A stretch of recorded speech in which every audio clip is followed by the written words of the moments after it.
Hi, my name is Magnus Neistat. I'm Group Editor, Consumer Technology titles at CPI in Dubai.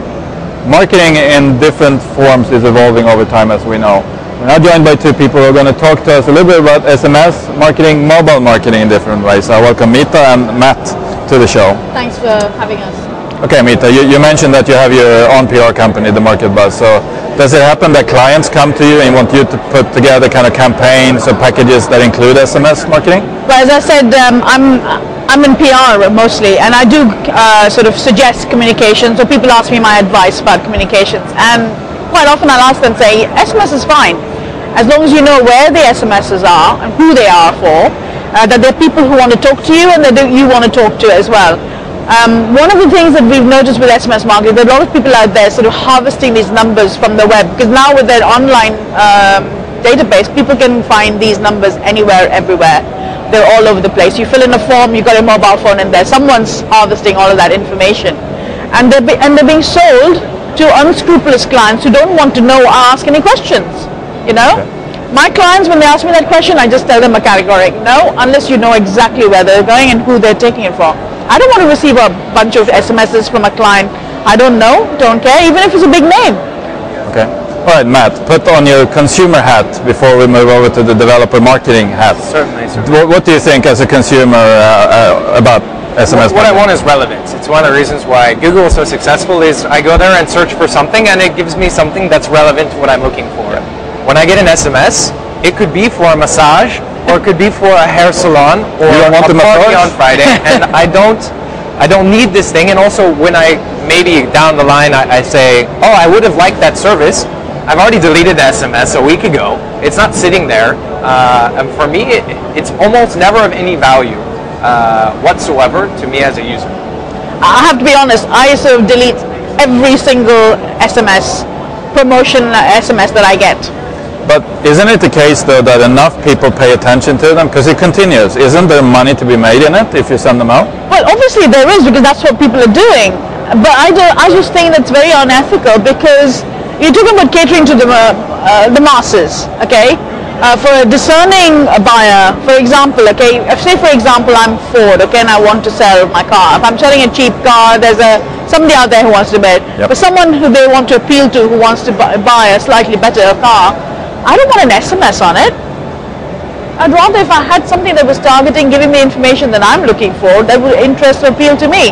And I want to know that it's something that I've opted for rather than... So the problem is not necessarily that it is an SMS, it's that it's not relevant to you as a receiver. Exactly. I would say the reason it's probably viewed as, and people still do it as somewhat as a success, is because you only see as a business one half of the equation, which is the people who respond positively to the SMS and result in a purchase. Yeah. You do not see all of the negative implications or the opportunity cost, where the people that you have annoyed or the people who are upset with that or the people who heard about it from some other means, whether through social media or some other activity. It's hard to dissect into that, so you get a sense that it's working, but that's because you don't see the hidden cost to it. Okay. I was reading somewhere that almost 70 to 80% of SMSs get deleted. So that 70 to 80% of clients that you could potentially have captured for a very specific message that you would attract, compared to the 20% that actually say, okay, I'll have a look and check it out. Okay. All right, so Matt, put on your other hat then. We'll move on to the second half of this, which has to do with mobile marketing. You're an app developer, so tell us first a little bit about the project you're working on. So my name's Matt Beckner, if you didn't catch that, and the company is Me360. And the whole idea is harnessing the power of the phone and the GPS and your social network to give you location-based services, so you can search for restaurants or coffee shops or shopping and actually see what your friends like, where it is, and allow the businesses to give you a special or an offer at that moment when you're looking for it. And I think from that perspective, unless you put a computer chip in somebody's brain to know exactly what they're thinking, it's the closest you're going to get to their buying decision. And when you're spending marketing dollars, you want to spend it at the point that the decision's being made. So if I search for a restaurant and you come up, I am near you, I am hungry, and you have a chance now to give me a very good reason to come. And when I do come, since we're integrated with social media, I can then like you and share it immediately with my friends. And you've gained a social media audience the best way. Instead of as an advertisement on Facebook, it's coming from a user's friends. And I think that relevance and enabling it through social media and getting your message at the right time is the right way to use a mobile phone. Not to just use it as a broadcast beacon to people who might be interested. I absolutely agree. I think social media is probably the is the best example of really good target marketing, because it's somebody who's opted in and wants to do this. He wants the message, or she wants the message, and it's somebody who's engaged with you. And people are so hung up with numbers, and which is one of the reasons why they do SMS marketing, is because it's a large volume of numbers. Yep. It's not about volume, it's about really having good quality. You start with 100 people, that 100, if it's really well targeted, you can turn into 1,000, 2,000 in very short time. Or I'm assuming in your case, if somebody goes to that restaurant when the message had popped up or they've searched for it, even a handful of customers would actually pay off maybe. Oh, certainly. If you look at your return on investment, you might get 1 out of every 2 or 3. Well, that's going to cost you on our platform just a few dollars, maybe 10, 15 dirhams in this case. And that is easily spent in just one person's meal that one time, let alone nobody eats by themselves. They're going to bring their friends, and there's the chance to go through the social network. So you're really, anybody who's been in marketing knows, marketing is the easiest place to spend money. There are hundreds of people who are willing to take it. The trick is, where do you put it? Where's the best time? And the rules are generally, it's got to be the right target market, and you've got to be able to convert it immediately into some kind of revenue, and then grow from that over time through the social media, through the viral impact of it. And we really try to provide all of those things, and I think it's the right approach as a marketer to harness a mobile phone this way, and not just go the volume way and go an SMS route. Are there privacy issues though? If the marketing company, in your case Me360, if you know where I am, what I like to eat, where my friends are, and the business that I go to, the restaurant or wherever, are there privacy issues if that information is known out there somewhere? Certainly. So we keep that information very private. I think what's more important there is how the business uses it. So we keep it from any external parties. We don't sell that information. We don't provide that information. I think the trick is, what do they use it for? And there's a trend in the app space in mobile marketing that's called geofencing, where you actually push people as special because they're near it. We do not follow that approach. I think that's the wrong approach, to treat your user as always potential revenue. We wait for the user to initiate the search, to define the relevance themselves, and then provide them the information at that time. And from that perspective of privacy, I think that's more of a relationship than necessarily just being privacy, but privacy is inherently a relationship you have with whatever platforms you're using.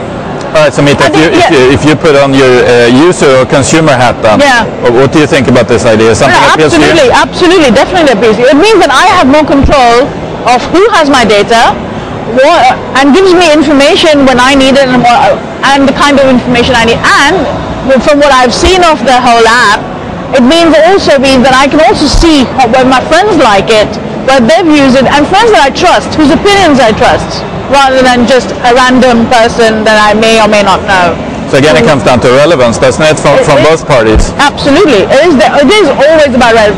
Marketing has moved on so far away, and it's not about, you can have, it's almost like SMS these days. It's like throwing a dart in the dark and, hoping that it'll land bullseye and never get that. People have to forget about numbers. They've got to think, I've got to find the right people. If I find 5 people who are good, they'll tell another 5 people, that's 25. They'll tell another 5 people, that's 125. So on, so on and so forth. That's a lot of people. That's a lot of people. Oh, yeah. But a lot of people who are very excited about your brand will talk about it, not just necessarily use the brand or whatever, but actually talk about it as well, even if they don't really use it. Which means that it'll be top of mind, It means that when they are ready to buy something, they will remember that brand, and that's what's important. And I think from the web and from Google, something that's changing with mobile marketing, specifically location-based search, is if you look at the web now and you look at marketing in general, it's dominated by brands because they have the money and the exposure to do it. But the physical locations, the nice restaurant, the interesting shisha place, or the coffee shop, where do they stand in all this noise? How do they get heard? How do they do it cost effectively? Sure. And I think that's what the mobile can allow you to do, is really target that person who's near you right at the moment and spend your dollars that you don't have that much of very, very effectively. I think that's the switch you'll see from traditional web to the mobile. Is the web is really about brands and the consumer products especially. And the mobile can be much more tailored to your lifestyle. It's not about the things you buy only, but it's the places you go and the people you go there with. Okay, finally, a couple of practical issues then. You're developing an app. When can we get the app? When can users get the app? We've submitted to the App Store. It should be live in the next week or two. We're on iPhone now, and I promise for all you BlackBerry and soon-to-be Android users that we're coming quickly with that as well. Thank you. That worked for me. All right, thank you very much for coming and talking to us. Thanks. Thank you very much.